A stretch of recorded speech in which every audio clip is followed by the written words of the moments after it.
예수 믿는 사람들을 핍박하고 또 교회를 없애기 위해, 잔멸하기 위해서 위협과 살기가 등등했던 사울이 회심하게 됩니다. 사울의 회심은 정말 전적인 하나님의 은혜입니다. 뭐 기도하다가 말씀 듣다가 찬양하다가 회심됐으면야 아유 그렇지, 그 마음 가운데 하나님 함께 하시지만 사울은 전혀 그렇지 않았어요. 예수 믿는 사람들 잡으러 가다가 거기서 회심, 하나님의 전적인 은혜였습니다. 왜냐하면 하나님께서는 이방인들에게 복음을 증거하기 위해서 사울을 택하셨습니다. 그리고 하나님께서 성령 충만했던 베드로, 엄청난 능력과 역사를 일으켰습니다. 베드로는 초대교회에 아주 그냥 가장 중요한 위치에 있었던 베드로. 지난주에 말씀대로 환상을 본, 기억나시죠? 환상이 내려왔어요. 그걸 깨닫게 해주셨습니다. 그래서 이방인 고넬료의 집에 방문하게 되었고, 고넬료의 집에 성령이 임하게 되었고, 거기 있는 사람들에게 세례를 주게 되었습니다. 베드로 자신이 가지고 있던 이방인에 대한 고정관념이 완벽하게, 이때는 깨어졌다는 표현이 아니라 그냥 박살났다는 표현이 더 좋죠. 완전히 박살이 났습니다. 여러분, 바울의 회심, 그 다음에 베드로의 고정관념이 깨어지는 이 두 가지, 정말 환상적인 조합이죠. 우리가 그런 얘기 하잖아요. 정말 환상적인 조합. 이 두 가지를 통해서 하나님께서 온 세상을 구원하시기 위한 복음의 사역을 준비하셨습니다. 이방인들에게 복음이 증거되었습니다. 여러분, 우리도 유대인들에 의하면 이방인입니다. 우리도 복음 듣지 못해요. 근데 오늘 우리가 예수 믿고 하나님의 자녀가 되었던 건 바로 이 두 사람들의 사건이었습니다. 그리고 이제 사도행전은 계속해서 사도 바울의 이야기는 이제 계속해서 이어지게 될 것입니다. 그런데 지난주에 제가 말씀드렸잖아요. 베드로의 고정관념이 완전히 깨어졌잖아요. 그리고 나서 어땠냐 그러면 11장 2절 3절에 이렇게 얘기하고 있습니다. 베드로가 예루살렘에 올라갔을 때 할례자들이 비난하여 이르되 내가 무할라의 집에 들어가 함께 먹으죠. 고넬료가 간 사건을 말하는 거예요. 2000년 전에도 소문이 이렇게 빨라요. 베드로 일거수일투족이 지금 다 예루살렘 교회에 카톡으로 지금 보고가 되고 있습니다. 어떻게 알았는지. 유대인들, 이 사람들도 그리스도인입니다. 베드로를 비난하기 시작했습니다. 베드로는 엄청난 비난을 받았습니다. 왜냐하면 율법을 범했습니다. 명백하게 범했어요. 2절에 비난하, 여기서 비난한다라고 하는 말은 그냥 단순히 이의를 제기하고 그러지 말았으면 좋겠습니다, 그 정도가 아니라 정죄하기 위해서 아주 집요하게 잘못을 막 끄집어내는 거예요. 그래서 영어 번역에 보니까 criticized라고 하는 단어를 썼습니다. 저게 아주 그냥 끄집어내는 거예요. 죄를 들춰내는 겁니다. 아주 비판하는 거예요. 비난하는 겁니다. 당신이 잘못됐다고 지금 그렇게 아주 강력하게 이야기하는 것입니다. 그 메시지 성경에 보니까 called him, 베드로를 불렀어요. on the carpet 그랬는데 저거는 레드 카펫이 아니에요. 법정에 세워두는 거예요. 카펫이 딱 세워. 여러분 지금 이 자리에 누군가를 세워두고 우리가 그 사람을 막 비난해요. 지금 그런 상황이에요. 그런 상황. 소위 말하면 청문회를 지금 예루살렘 교회에 지금 청문회가 열린 거예요. 베드로가 지금 이방인의 집에 방문했으니까, 명백하게 죄를 범했으니까. 여러분, 이런 상황에서 침착하기 쉽지 않습니다. 온유하기 쉽지 않습니다. 복음서에 베드로 같다면 아마 난리 났을 거예요. 확실하게 베드로가 변했어요. 역시 성령 충만하니까 온유함이 임합니다. 오래 참음이 임하는 거예요. 지금 이 유대 기독교인들입니다. 같은 지금 기독교인이에요. 지금 다른 사람이 지금 바울을 비난하는 거 아닙니다. 같은 기독교인이에요. 베드로를 정죄하기 위해서 아주 집요하게 유대인으로서 지켜야 할 율법을 범했다고, 그것을 들춰내면서 비난하고 정죄하는 그 상황에서 4절에 보니까 베드로가 그들에게 이 일을 차례로 설명했다. 아주 침착하게 차분하게 그걸 설명해 줬어요. 아주 명확하게. 이런 내가 그렇게 가게 된 이유가 바로 이런 그 보자기 내려온 것부터 시작해서 쫙 얘기를 했겠죠. 여러분, 대부분의 오해는 그냥 얘기하면 풀려요. 사실 풀립니다. 그렇죠. 오해하고 있기 때문에 그런 거죠. 얘기하면 대부분 다 풀려요. 베드로가 자세히 얘기했습니다. 성령께서 역사성을 얘기했습니다. 그랬더니 다 풀렸습니다. 그랬더니 18절에 그들이 이 말을 듣고 잠잠하여 하나님께 영광을 올려드려 이르되, 그러면 하나님께서 이방인에게도 생명 얻는 회개를 주신단 말인가 깨닫게 되었습니다. 그리고 찬양과 감사와 영광을 올려드리게 되었고 하나가 되었습니다. 여러분, 자기를 비난하는 자들에게 똑같이 대하지 않고 참고 인내하고 온유함으로 대했더니 이 문제가 잘 해결되었고 하나님 앞에 영광을 올리게 되었고 이방인들도 인정하게 되는 결정적인 계기가 되었습니다. 그리고 오늘 우리가 읽은 본문 말씀해 보니까 안디옥 교회에 바나바를 파송하게 되고 바울과 함께 사역함으로 그리스도인이라고 하는 말이 시작이 돼요. 오늘 그 내용입니다. 여러분, 그리스도인이라고 하는 말은 예루살렘 교회에서 시작된 말이 아니에요. 초대교회가 예루살렘 교회에서 시작되면 그럼 거기서 그리스도인이라는 말이 시작되어야 되는데 오히려 이방인 교회인 안디옥 교회에서부터 그리스도인이라는 말이 시작이 되었습니다. 거기에는 베드로의 숨은 역할이 있는 거예요. 만약 이때 베드로가 자기를 비난하는 사람들, 자기들 지금 카펫에 세워놓고 막 당신 율법 범했다고 막 비판하는 그 사람들하고 같이 싸우고 분쟁이 되었다면 아마 예루살렘 교회는 난장판이 되었을 것입니다. 여러분, 싸움의 이유가 뭐예요? 네가 잘했니 내가 잘했니 그거 아니에요. 결론적으로 보면 그거예요. 아무리 고상하게 싸워도 네가 잘했니 내가 잘했니 그 싸움이에요. 여기서 만약에 네가 잘했니 베드로가 잘했니 거기 그리스도인들이 잘했니 만약에 이 문제로 싸웠다면 예루살렘 교회 난장판, 이방인으로 바나바를 보낼 일도 없죠. 지금 예루살렘 교회가 난장판인데 어디 또 누구를 보낼 수 있겠습니까? 이방 사역이 완전히 가로막히게 되었을지도 모릅니다. 저는 오늘 이 말씀을 통해서 그렇기 때문에 여러분, 우리의 삶의 모습을 통해서 하나님의 역사와 능력을 이루고 여러분, 바울이 베드로가 복음 전도의 아주 중요한 통로로 사용되었듯이 우리 교회가 또 우리 교회에서 신앙생활하는 여러분 모두가 다 복음의 통로, 축복의 통로가 되시기를 우리 주님의 이름으로 간절히 축원합니다. 우리 옆 사람에 이렇게 인사합시다. 복음과 축복의 통로가 됩시다. 복음과 축복의 통로가 됩시다. 아멘, 아멘. 그렇게 쓰임 받으셔야죠. 웃으시는 분들은 그렇게 안 하겠다는 말인지 뭔지 도대체 이해를 할 수가 없어요. 제가 그렇게 될 줄로 믿습니다.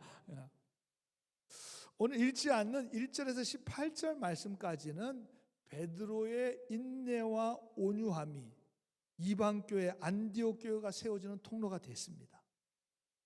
그리고 오늘 읽은 말씀에 보니까 그리스도인이라는 칭호를 얻게 된 그 과정과 믿음의 사람들이 소개되고 있는데 오늘 그걸 함께 오늘 살펴보므로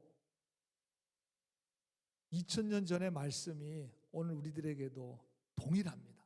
우리도 이렇게 살면 여러분들도 복음의 통로, 축복의 통로가 될 줄로 믿습니다. 오늘 19절에 보니까 유대인에게만 말씀을 전하는데 그랬습니다. 당연하죠. 여러분, 초대교회가 누구에 의해 시작됐습니까? 유대인에 의해 시작됐습니다. 예수님 유대인입니다. 자기들끼리 시작한 거예요. 자기들끼리 지금 모였습니다. 예루살렘에 유대인에게만 복음을 전했습니다. 심지어 이방인의 사도로 택함을 받은 바울도 가는 곳마다 제일 먼저 찾아간 데가 어디예요? 유대인의 회당이었습니다. 너무나 당연한 거죠. 자기 민족에게 복음을 전하는 게 당연한 거겠죠. 그랬다면, 저 분위기였다면, 제가 지난주에도 말씀드렸지만 복음이 그냥 유대교에서 떨어져 나온 한 종파로 그냥 끝났을 수도 있어요. 우리한테 전해지지 못할 수도 있어요. 그런데 오늘 20절에 보니까 그 중에 구브로와 구레네 몇 사람이 안디옥에 이르러 헬라인에게도 말하여 주 예수를 전파하니 그랬습니다. 참 놀랍습니다. 여러분 20절 말씀 굉장히 중요한 말씀이에요. 그 당시에는 유대인에게만 복음이 증거됐는데 몇 사람이 헬라인에게, 이방인에게 예수를 전파하기 시작했습니다. 몇 사람이. 많지 않은 것 같아요. 우리 지금 이렇게 모였지만 두세 사람이. 그게 몇 사람이잖아요. 몇 사람이. 그것도 이름도 없어요. 그냥 구레네 그룹으로 몇 사람이 그랬어요.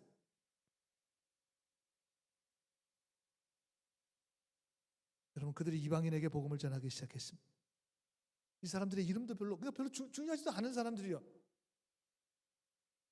그냥 몇 사람이라고만 소개하고. 그러면 도대체 이 사람들이 어떤 사람들이길래 예수를 이방인에게도 증거했느냐? 21절에 보니까 주의 손이 그들과 함께 하심에 그랬습니다. 하나님의 손이 함께한, 하나님의 능력의 손에 붙들린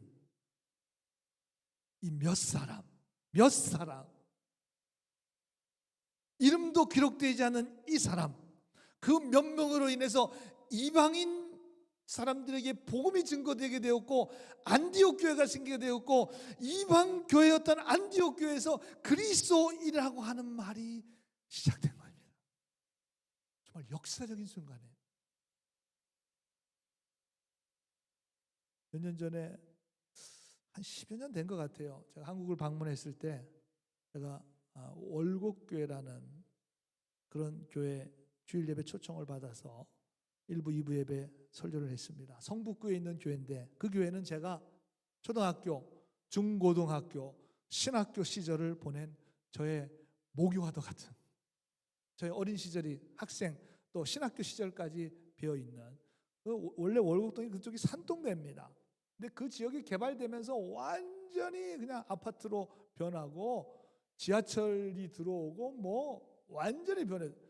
그 제가 어렸을 때 살았던 동네니까 길 다 알잖아요. 골목 어릴 때 학생 때 얼마나 돌아다녔겠습니까? 근데 지하철에서 딱 내렸는데 어디 가야 될지 모르겠어요. 그 정도로 완전히 변했어요. 그 가게 가서 물어가지고 그래가지고 교회를 찾아서 들어갔습니다. 40년 정도 지났는데도 거기 그때 저 어렸을 때 신앙생활 하셨던 분들도 몇 분 계시더라고요. 반갑게 인사를 하고 1부 예배를 마치고 언제 우리처럼 9시 예배 드리고 11시 예배 드리니까 한 1시간 정도 시간이 있잖아요. 그래서 새로 지은 교육관도 있고 선교관도 있어서 구경을 하고 나서 그 본당은 그대로 있더라고요. 본당은 한 500석 정도 되는데 그 본당 지하가 있습니다. 지하로 좀 한번 내려가 봤어요. 그랬더니 그 지하 기도실이 옛날 그대로 있는 거예요. 신발 벗고 들어가서 이렇게 뭐 한 요만한 공간이에요. 거기서 중고등부, 청년부 기도하고 예배드리고 거기서 매주 철야했습니다. 어떻게 그때는 매주 철야했는지 모르겠어요. 달걀 까먹으면서 귤 까먹으면서 밤새도록 기도했던 그 공간, 컴컴한, 지금 이제 사용 안 하는 공간 같더라고요. 그래서 그냥 제가 혼자 거기 들어가서 좀 가만히 앉아서 기도를 했습니다. 여러분 지하실 들어가면 그 냄새 나잖아요. 그 지하 냄새. 그것도 그 냄새 그대로더라고요. 40년 전 냄새 그대로. 그러면서 드는 생각이, 여기서 얼마나 많은, 그때는 아이들도 학생들도 철야했습니다. 학생들, 아이들, 청년들, 물론 어른들, 어르신들 기도 많이 해서 어떤 분은 매일 철야하시는 분들 계세요. 거기 그냥 이불 가지고 오셔서 매일 철야하죠. 얼마나 많은 기도를 했을까. 그렇게 조용히 기도하고 있는데 하나님이 그러시는 것 같아요. 내가 다 알고 있다. 네가 중고등학교 시절에, 청년 시절에 기도했던 건 내가 다 기억하고 있다. 그리고 그동안에 그 교회를 위해서 그 지하실에서 그 어두컴컴한 곳, 그 냄새 나는 곳에서 기도했던 모든 영혼들의 기도를 내가 다 알고 있고 기억하고 있다. 하나님이 그러시는 것 같아요. 오래전 40년 전 그 기도실에서 기도했던 그 이름 모를 사람들의 그 무명의 기도를 통해서 그 교회가 하나님의 교회로 든든히 세워지게 된. 저는 오늘 설교 준비하면서 20년 전에, 그때는 이 강단이 아니었어요. 성공의 건물이었기 때문에 여기 이렇게 성찬을 받는 이런, 이렇게 무릎 꿇고 성찬 받는 성찬대가 있었고, 강대상이 여기 있어요. 딱 여기 있던 것 같아요. 제가 매일 새벽 말씀 전하고 기도했던 자리가 이 자리 같아요. 이 자리. 여기서 불 끄고 기도했던 기억이 있습니다.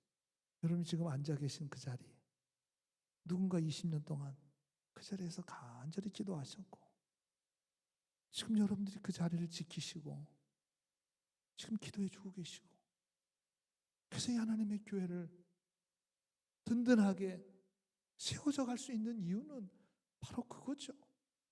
그 몇 사람, 그 사람들 때문에.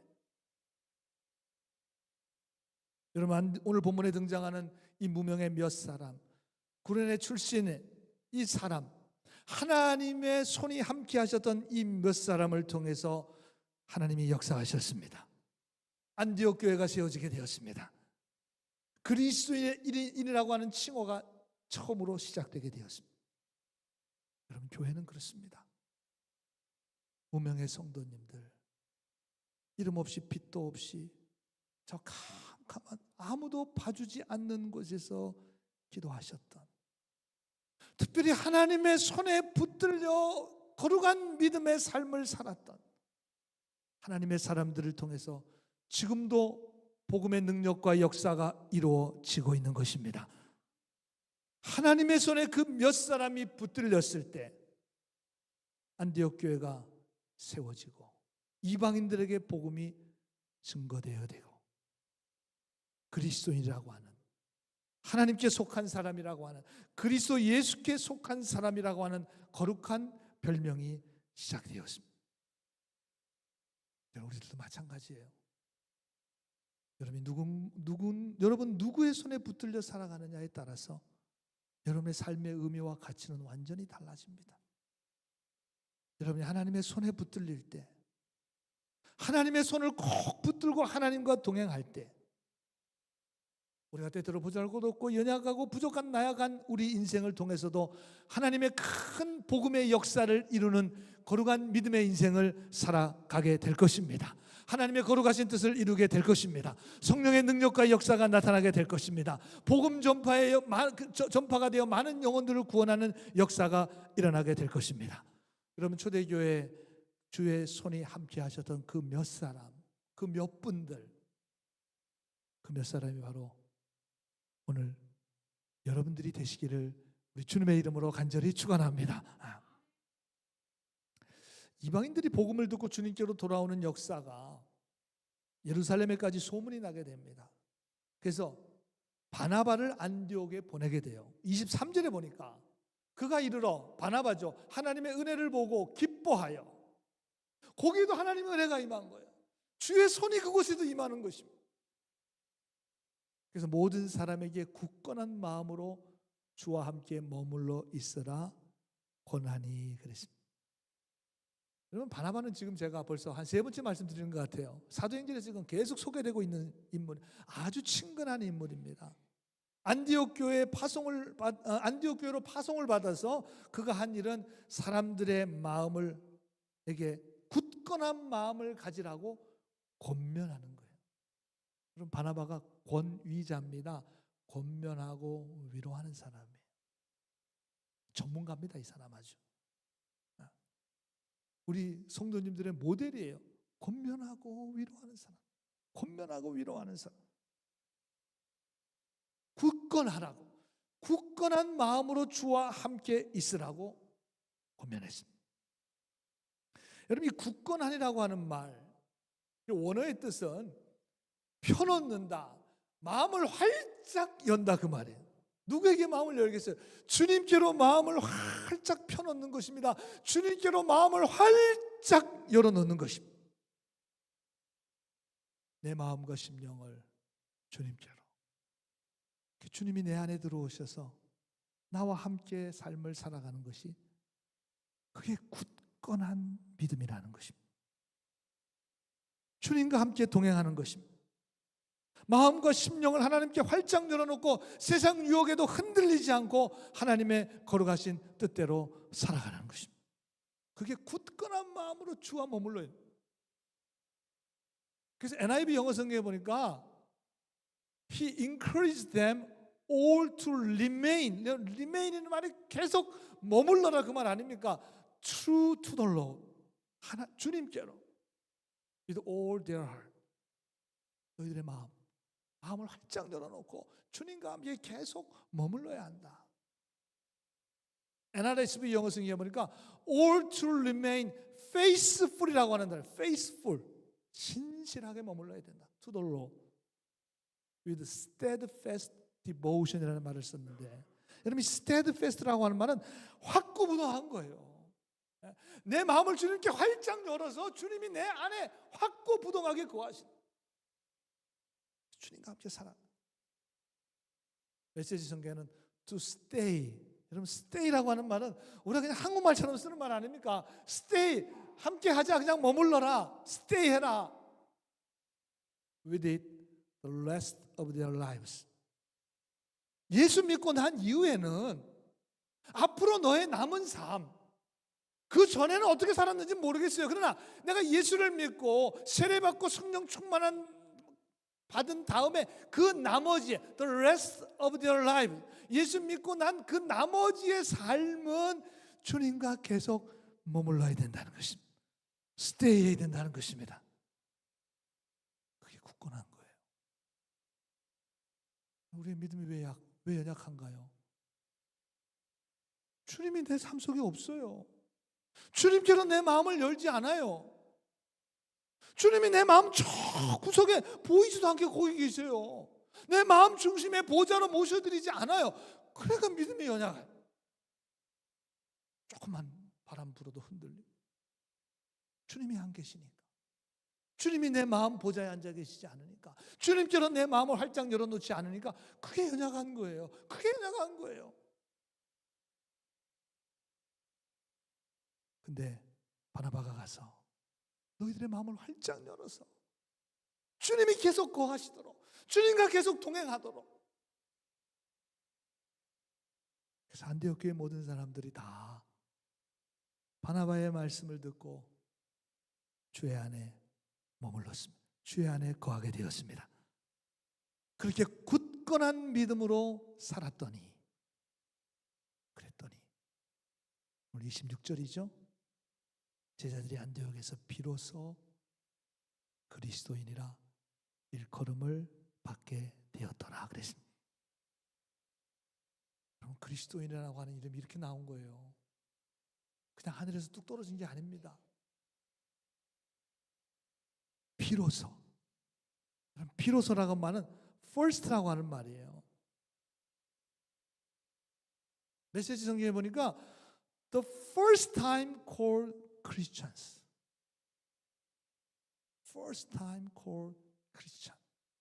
크리스찬이라고 하는 말을 최초로 처음으로 사용. 얼마나 여러분 감격스러운 이름인지 모릅니다. 안디옥 교회 때문에, 안디옥 교회 덕분에 우리가 지금 그리스도인이라고 하는 칭함을 받게 된 거예요. 나는 그리스도인입니다. I am a Christian이라고 고백할 수 있는. 안디옥 교회 우리 로얄티 내야 돼요. 이거 처음 사용한 문 아니에요. 처음 사용한. 로얄티를 내는 방법은 그 이름에 합당한 삶을 사시면 돼요. 그 이름에 합당한. 2000년 전에 최초로 쓰여졌던 그 이름에 합당한 삶을 살아가면 됩니다. 여러분, 몽고베리 제일교회 다니는 여러분들은 그리스도인이라고 하는 그 이름에 합당한 삶을 살아가고 있습니까? 지금도 수리아 안디옥에 가면 당시에 암굴교회가 잘 보존되어 있다 그러면 저렇게 좀 만들었겠죠. 그 당시에는 그냥 굴만 파고, 굴을 파고 그리스도인들이 숨어 들어갔습니다.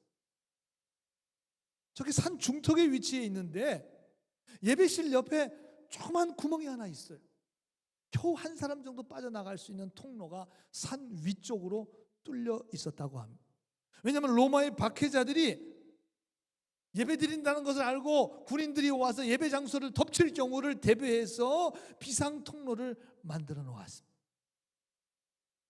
당시 그 수리아 안디옥 교회, 암굴 교회에서는 정말 목숨을 걸고 예배를 드렸습니다. 그 예배 드리는 장소가 발각이 되면 또 피신 가는데 실패하면 화형을 당하거나 사자의 밥이 되었습니다.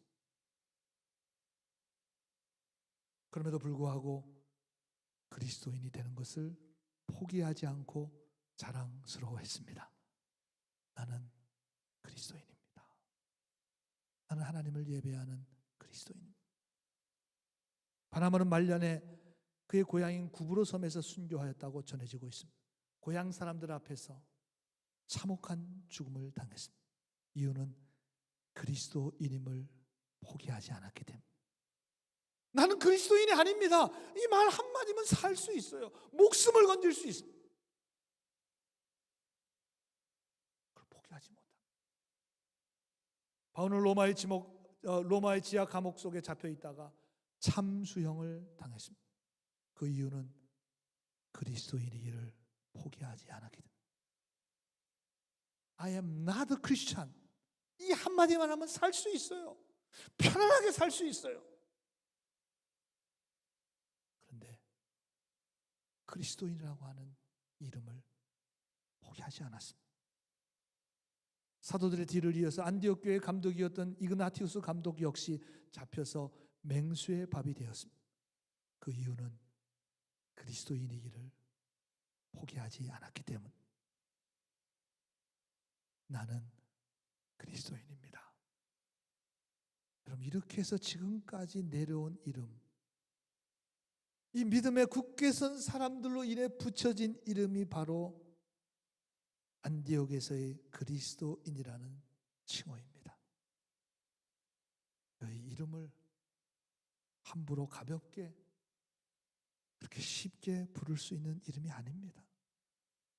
저도 설교 준비하면서 우리 다 그리스도인이잖아요. 근데 정말 이분들이 최초로 불렀던 그리스도인의 모습을 과연 나는 가지고 있는가? 저도 이 설교를 준비하면서 좀 두렵더라고요. 내가 과연 그리스도인이라고 고백할 수 있을까?